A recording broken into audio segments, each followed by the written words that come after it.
Ini adalah cerita manhwa yang baru rilis soal orang yang paling berbakat diregresi dan masuk ke tubuh penjahat. Jadi, gimana dia bakal menghentikan kehancuran di masa depannya. Yo Minna, balik lagi sama gue dan kali ini gue akan membawakan ada cerita manhwa yang baru rilis dan cukup menarik bagi gue. Ya, apalagi yang membuat ceritanya itu sama dengan yang membuat Dr. Player. Jadi pasti menarik lah ceritanya. Jadi biar lama lagi kita gas aja lah kalau cerita manhwanya. Tapi jangan lupa like, share, dan subscribe. Oke? Di awal-awal ditunjukkan parti pahlawan yang sudah gagal menyelamatkan dunia. Dan si pahlawan, Ivan, menyesal karena dia itu terlalu lemah. Dan bilang seharusnya Chris yang paling cocok menjadi pahlawan, bukan dirinya. Tapi si priestess bilang jangan merenung karena mereka sudah melakukan yang terbaik. Tapi tentu saja, jika Chris yang belajar pedang lebih awal, mungkin saja dia sudah mencapai hero 10 star. Lalu bakat yang dimiliki sama Chris adalah The Great Extra. Ini bisa membuat dia mempelajari apapun dalam sekejap mata. Kayak saringan kekasih lah. Tapi perjalanan awal dia itu tidak lancar. Dimana di umur 20 tahun, dia keluar dari klannya dan memimpikan kesuksesan dan bekerja di gang belakang. Tapi terjadinya invasi dari kekaisaran magic oleh Demon King of Carnage yang dinamakan Age of Destruction. Lalu Chris yang melihat papan perekrutan anggota party hero, jadi dia mau ikut ke sana karena dia ingin menjadi kaya dan dihormati. Tapi pada akhirnya mereka gagal dan Dominion of Light jatuh ke tangan Demon King of Carnage. Dan yang lainnya berharap jika bisa mengembalikan waktu, dia ingin Chris menjadi hero. Tapi di pikirannya Chris, dia nggak mau menjadi hero. Dan kenapa juga mikirin begituan? Karena dunia sebentar lagi berakhir. Dan Chris berpikir, di kehidupan selanjutnya, jika itu ada, dia ingin dilahirkan di keluarga orang kaya. Aku juga mau kok. Dan kalian tahu gimana lah lanjutannya. Ya, dia regresi ke tubuh tuan muda dari kekaisaran magic. Dan tempat itu dinamakan Clan Dark Magic. Dan itu adalah salah satu dari 12 klan yang menyokong kekaisaran magic. Dan Chris regresi ke 15 tahun yang lalu. Dan sebelum terjadinya Age of Destruction. Dan Chris tahu siapa tubuh yang dia masuki. Namanya Christian Van Baren Khazar. Jadi keluarga dia itu adalah keluarga cabang dari klan Dark Magic.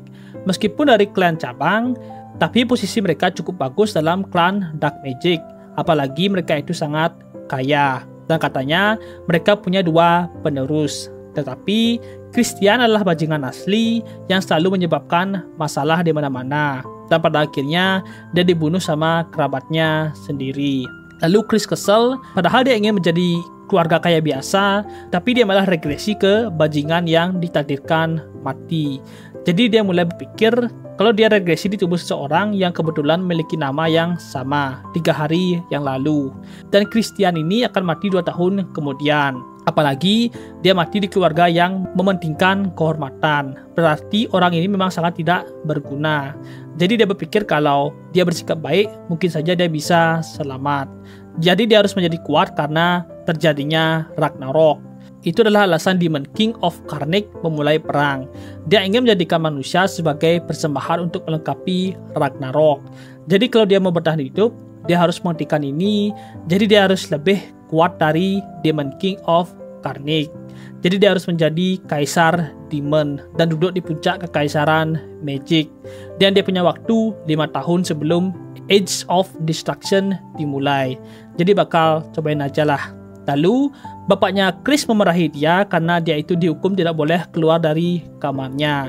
Dan dia marah banget dengan insiden yang disebabkan sama Chris dulu. Tapi Chris kesana untuk minta maaf dengan bapaknya. Dan bapaknya cukup terkejut dengan perkataan Chris. Tapi bapaknya nggak percaya dengan mudah. Dan Chris lanjut, dia juga minta maaf sampai ayahnya kehilangan kepercayaan dengan Chris. Tapi 3 hari yang lalu dia kehilangan ingatan. Jadi dia setelah kehilangan ingatan mulai merenungkan tindakannya selama ini. Dan mau berubah. Tapi bapaknya sudah bosan dengerin alasan Chris selama ini. Chris juga tahu soal itu, makanya dia bakal menunjukkan perubahannya dan memintanya dikirim ke Punishment Cave dan bakal tinggal di sana selama 1 bulan dan bakalan berubah. Dan tempat itu adalah penjara untuk penjahat tingkat kakap. Di sana, cahaya nggak bisa masuk, bahkan kelima indera tubuh juga diblokir. Tapi itu tempat yang sangat cocok untuk dia sekarang. Bapaknya ragu dengan idenya Chris, tapi Chris bilang dia tahu seberapa bahayanya tempat itu. Tapi setidaknya bapaknya sudah menaruh kepercayaan dengan dirinya. Bapaknya sudah beberapa kali membahas ini dengan Chris, jadi ini bakal menjadi kesempatan terakhir untuk Chris berubah. Jika tidak berubah, dia bakal diusir. Chris juga sadar kalau itu adalah hukuman mati untuknya, karena pasti banyak orang yang ingin dia mati. Jadi dia butuh banget dengan pelindungan klan ini. Dan Chris meminta dikabulkan permintaannya kalau dia berhasil berubah. Bapaknya bilang kalau Chris itu arogan, tapi diterima permintaannya. Lalu Cox bilang kalau punishment cave-nya sudah siap. Dan di perjalanan, banyak pelayan yang membicarakan Chris yang bakal memasuki punishment cave. Dan mereka membicarakan kejadian sebelumnya yang membuat bapaknya sendiri yang minta maaf ke keluarga lainnya. Tapi Chris gak peduli dan lanjut saja. Lalu mereka sampai, dan di belakangnya ada yang memanggil dia. Dan dia adalah adiknya Chris, seorang murid teladan namanya Trn van Barenkasar. Dan tiba-tiba dia menodongkan pedangnya. Chris mukanya datar, tapi dia itu kaget di dalam. Dan nanya apa urusan Trn kesini. Trn bilang kalau Chris sudah mencoreng nama keluarga mereka berkali-kali, dan dia mengancam Chris untuk jangan mengotori nama keluarganya lagi. Chris berpikir kalau Trn bisa saja membunuh Chris yang asli. Dan dulu di masa kehancuran, dia pernah bertemu dengan Trn dewasa. Katanya dia terkenal dengan curse magicnya. Tapi Chris gak peduli dengan Trn yang kelihatan seperti berandalan di depannya. Jadi dia masuk ke dalam dan meninggalkan Trn di sana. Dan di dalam punishment cave, Chris tidak bisa melihat apapun ataupun merasakan apapun. Tapi hanya ada sensasi di permukaan jarinya. Ini disengaja agar mereka bisa makan. Orang normal pasti bakal kehilangan akal di sini, tapi Chris itu will different. Dan ini malah menguntungkan Chris yang kelima inderanya disegel. Jadinya dia bisa merobek tubuhnya yang lemah ini. Tentunya proses ini memiliki waktu dan juga keberuntungan. Tapi santai aja karena Chris itu will different. Ini keterlaluan sih bakatnya Chrisnya. Karena dia juga memiliki mana stone dan dia menggunakannya untuk meningkatkan kekuatan dia. Dan gampang banget karena Chris itu will different. Lalu bapaknya nanya kondisi Chris. Cox bilang kalau Chris masuk tanpa perlawanan, dan bapaknya merenung padahal dulu masa depan Chris itu sangat menjanjikan. Tapi itu tiba-tiba berubah. Dan sebenarnya dia ingin Chris mati saja daripada melihat dia lemah, kata bapaknya. Tapi dia mengingat perkataan Chris sebelumnya yang ingin berubah. Dan nanya lagi apa saja yang dibawa sama Chris. Cox bilang kalau Chris membawa beberapa mana stone dan diantaranya ada Dream Stone. Dan Cox nanya apa dibuka saja guanya. Tapi bapaknya bilang kalau nggak perlu, biarkan saja Chris di sana. Dan sebulan kemudian bapaknya langsung menemui Chris yang baru keluar. Dan Chris itu sangat cerah menyambut bapaknya karena dia sudah berjanji untuk berubah selama 1 bulan. Bapaknya merasa sedikit sedih melihat mata Chris yang berubah, tapi dia belum sepenuhnya percaya dengan Chris. Jadi di gua itu Chris berlatih selama sebulan, dan Dreamstone itu sangat berguna. Jadi dia bisa membuat 2 core cahaya dan kegelapan. Ya, Chris memang will different. Tapi dia menyembunyikan light core menggunakan dark core. Tapi ada Dreamstone yang gila. Jadi dia berpikir pasti ada orang yang ingin membuat Chris rusak. Tapi Chris itu will different, jadi diterimalah tantangannya. Jadi karena sudah berhasil, Chris meminta permintaannya ke bapaknya untuk menggunakan tempat latihan Black Swarm Knight. Bapaknya nolak karena Chris itu terlalu lemah, tapi Chris bilang di sana dia pasti bisa belajar banyak hal. Dan satu permintaannya lagi, dia ingin masuk ke perpustakaan. Makanya dia harus mendapatkan izin dari Komandan Melin. Karena perpustakaan memiliki banyak keuntungan buat Chris yang will different. Dan di depan dia, Trn datang dan bilang kalau Chris gak cocok di sini. Dan Chris memiliki ide untuk menggunakan kesempatan ini. Lalu Melin muncul dan bilang kalau Chris sangat tidak bisa dipercaya. Mami. Dan Melin ini setidaknya 4 star dark energi. Dan Chris menyala Melin. Melin kaget karena Chris bisa menahan dark energi dia. Dan Chris bilang bahwa dia berhak menggunakan lapangan latihan ini. Lalu dia menyarankan kalau 1 feat untuk melawan dia. Melin gak percaya, tapi Chris bilang dia gak bercanda karena dia kesusahan menggunakan dark energi. Jadi dia bakal mau latihan tanding menggunakan tangan kosong. Dan Melin setuju. Dan Chris memilih Ten menjadi lawannya. Ten jelas marah. Dan Melin juga menyarankan Chris mencari lawan lain saja, karena Ten itu sudah level 2 star. Tapi Chris bilang kalau dia ingin menunjukkan dirinya. Jadi dia harus melawan orang yang lebih kuat dari dirinya. Dan Ten menerima duelnya. Lalu mereka bakal tanding. Dan Chris nanya soal peraturannya. Melin bilang sampai ada yang jatuh baru boleh selesai. Chris menghina Ten karena dia bakal babak belur. Ten yang kepancing emosi langsung dipukul sama Chris. Dan Chris mendominasi pertarungannya. Karena dia, Chris itu will different. Apalagi di gua itu, Chris sudah mendapatkan like power tingkat 3 star. Semua orang kaget dengan kekuatan Chris, dan Chris masih saja memancing amarah Ten dan bilang kalau Ten itu saja yang terlalu lemah. Bukannya Chris memang ngeselin sih. Lanjut, Ten menggunakan dark energinya, tapi Chris masih bisa menang melawan Ten. Dia menghilangkan dark energi di tangan Ten. Melin jelas kaget dan Chris tanya apa dia sudah bisa selesai. Melin bilang, oke, Kekakudori. Lalu, Chris berhasil mencapai 1 star dark magic, tapi dia belum terbiasa menggunakannya. Lalu, dia memanggil pelayan dia namanya Mary, dia itu hantu. Chris juga kaget melihat hantu sebagai pelayan dia. Dan dia minta minuman sama Mary, karena dia mau latihan nantinya. Dan ada sedikit perbincangan yang gak jelas, jadi kita lanjut aja lah.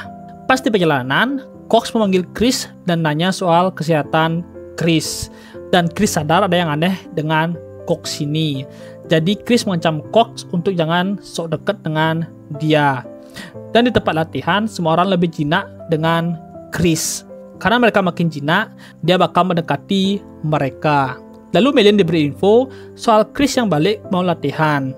Dan Melin curiga dengan rencana Chris dan bagaimana dia bisa melihat gerakan dari dark energy. Dan berpikir bisa saja Chris menjadi penerus langsung keluarga. Tapi itu tidak mungkin. Dan tiba-tiba ada keributan. Jadi Melin cek dan Chris sedang cekcok dengan seseorang. Dan Chris menghina Black Knight Swarm yang katanya isinya itu kuat-kuat, tapi ternyata lemah semua. Dan menyuruh yang lainnya maju kalau berani. Dan ada yang berani maju namanya Torin. Singkatnya saja, dengan kekuatan Chris, dan Chris masih bisa menggoreng mereka. Melin bilang kalau Chris itu terlalu sombong. Jadi dia bilang Melin saja yang menunjukkan kekuatan dari Black Swarm Knight. Melin langsung menggunakan kekuatan dark magicnya, tapi dihindari dengan mudah sama Chris. Dan Melin emosi banget dengan Chris. Chris santai saja dan bilang, ayo tanding dengan kekuatan setara dengan dark energi 1 star saja. Melin jelas menerimanya, dan Melin langsung menerjang Chris. Tapi Chris bisa menahan semua serangan Melin. Dan Chris ini masih saja memasak Melin. Jadi Melin menggunakan sihirnya dan Chris mendapatkan celah dan menyundul kepala Melin. Dan dibilangin kalau Melin itu adalah spell sword dan bakal ada animation delay-nya, jadi bakal banyak munculnya celah. Dan jika Melin lebih fokus ke pedang, pasti Melin bakal menang. Lalu Melin tertawa dengan kelakuan Chris, dan selanjutnya dia gak bakal ceroboh lagi. Tapi Chris bilang kalau dia sudah mencakar lehernya Melin. Dan jika dia menaruh racun, ya taulah gimana Melin nantinya. Lalu Melin menerima kekalahannya dan akan mengabulkan permintaan Chris. Tapi dia ingin duel lagi nantinya. Chris mau saja, tapi harus mengabulkan keinginan keduanya. Dan itu adalah berutut ke Chris. Dan mereka bisik-bisik. Dan Melin bilang kalau itu nggak bisa karena kesetiaan dia berada di keluarga utama. Chris juga tahu soal itu, tapi jika Chris menjadi tuan muda klan, maka pasti bisa. Merlin itu bilang mana mungkin karena Tuan Muda klan sudah dipilih dari keturunan langsung. Tapi Chris percaya diri dan mereka bakal duel lagi dalam sebulan. Tapi ada batasannya juga. Lalu Chris pergi menunjukkan surat rekomendasi dari Merlin ke bapaknya. Bapaknya juga mendengar pendapat Merlin dan dia yakin kalau Chris itu sudah berubah. Dan Chris diberikan kunci ke perpustakaan. Dan di Age of Destruction, Elin aktif sebagai 6 star. Makanya dia perlu membawa Merlin menjadi bawahannya. Dan di dalam perpustakaan, dia mengambil buku dan Mary ada di sana. Jelas Chris nanya kenapa Mary di sini. Mary bilang kalau dia dulu adalah seorang pustakawan di sini. Dan Mary bilang kalau buku yang diambil sama Chris itu adalah energi 4 star binding seal. Seharusnya Chris nggak bisa menggunakan itu. Tapi Chris bilang kalau dia itu genius, jadi apa-apalah. Dan Mary nanya apa Chris memang perlu buku itu. Dan Chris bilang ada tikus pedasi yang harus dia tangkap. Dan dia mengira ada 2 orang, Turn atau Cox. Dan rencana mereka itu ingin menghancurkan Chris. Dan rencana mereka itu ingin menghancurkan Chris. Jadi dia bakal menjadi bajingan yang diinginkan mereka. Dan dia balik menjadi menjengkelkan. Bahkan bapaknya juga merasa kalau Chris ternyata tidak berubah. Tapi cuma Mary yang diberitahu soal rencana Chris menangkap tikus berdasi itu. Dan dia sudah bisa menggunakan binding seal. Tapi itu sudah dimodifikasi sama Chris agar Star 1 bisa menggunakannya. Lalu Tan tiba-tiba masuk ke kamarnya Chris dan tanya apa cuma itu perubahan Chris. Dan jadinya Chris yakin kalau bukan Tan pelakunya. Jadi dia juga memberitahu soal tikus berdasi di rumah mereka. Makanya dia mau mengikuti narasi mereka. Tan penasaran siapa tikusnya, jadi Chris coba mancing tikusnya. Tapi Cox ada urusan, jadi Chris langsung ke Cox dan memarahi dia dan menyuruhnya mengambil wine yang benar. Jadinya Chris juga sempat melihat apa yang dilakukan sama Cox, tapi dia belum cukup karena dia perlu bukti yang lebih lagi. Lalu Cox balik membawa wine-nya dan memberitahu kalau ada pesan, katanya teman Chris mau bertemu dengan dia. Dan Chris mau karena dia bakal mendapatkan tikus berdasi itu. Lalu Chris bertemu dengan mereka dan mulai ngobrol santai. Dan Chris juga sudah sadar dengan rencana mereka. Kan Chris itu build different. Dan dia langsung membuat cewek itu tidur dan menghajar mereka berdua.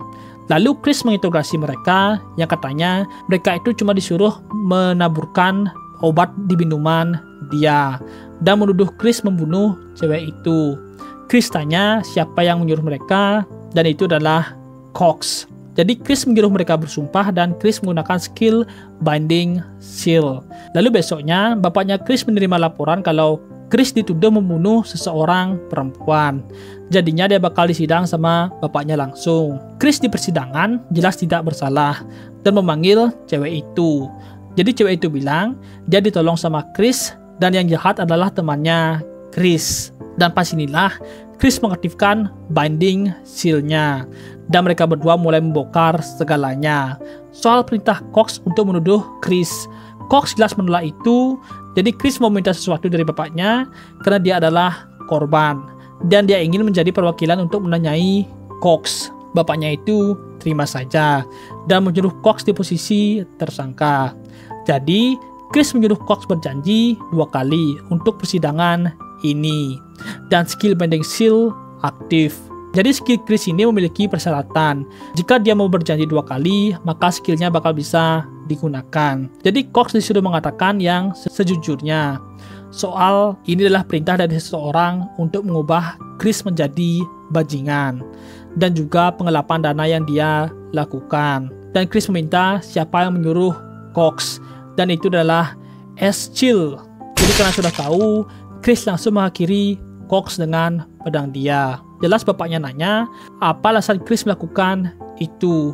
Chris bilang, jika Cox bebas, keluarga utama bakal membuat alasan dan menutupi insiden ini. Dan ini juga agar semua orang di sini sadar kalau Eschil ini ingin menyabotasi dirinya. Jadi bapaknya Chris nyuruh ngikutin dia dan dibawa ke ruang latihan. Lalu mereka membicarakan soal persyaratan menjadi pemimpin berikutnya.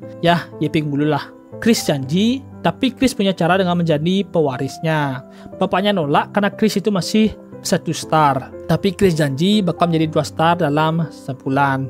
Ya memang will different. Dan Chris diajari langsung tadi berpedang sama bapaknya. Dan Chris menggunakan mud swordsmanship dan meliputi pedangnya dengan energi black magic.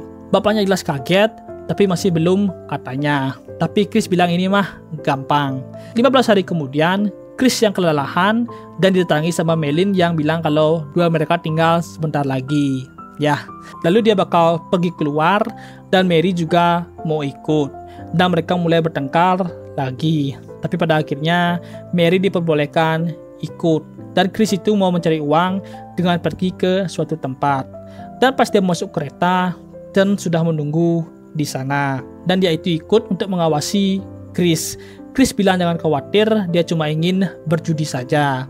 Dan Chris mulai membuat lelucon yang membuat Dan marah. Dan pas sampai, Dan disuruh memakai topeng itu. Dan dia menyuruh Mary untuk menyembunyikan dirinya dan menyuruhnya melakukan sesuatu. Lalu mereka masuk dan Chris sama Dan membuat taruhan satu sama lain. Siapa yang menghasilkan lebih banyak uang, jika Dan menang, dia bakal dipanggil kakak selama sebulan. Tapi jika Dan kalah, dia harus memanggil Chris dengan nama kakak yang mulia, Raja Kaisar terhormat. Dan dengan mudah dibawa emosi, jadi mereka bakal main. Dan Dan banyak kalah. Dan Chris menemukan tujuan dia ke sini dan mendatangi Grantel, si pemilik kasino. Chris kesana mengancam Grantel karena berani menipu Dan. Dan Grantel membuat alasan, jadi Mary menakuti dia.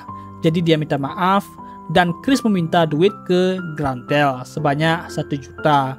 Grantel gak punya duit segitu, jadi Chris minta 200.000 saja dan barang lainnya.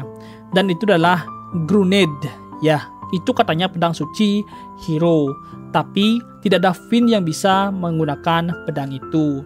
Chris bilang itu memang rencananya dan memberikan Mary hadiah. Mary jelas senang dan mereka pulang. Yeay. Tapi Chris melupakan sesuatu. Ya, Dan yang kalah di kasino. Yap. Dan ya situ aja buat alur cerita manhwanya. Bagaimana menurut kalian? Menarikkah alur cerita manhwanya? Tapi masih bagus lah. Tapi kita tunggu aja lah gimana kelanjutan ceritanya. Dan ya, kalau kalian suka sama konten gue, jangan lupa like, share, dan subscribe. Dan sampai jumpa di video berikutnya. Bye-bye. Bakakers.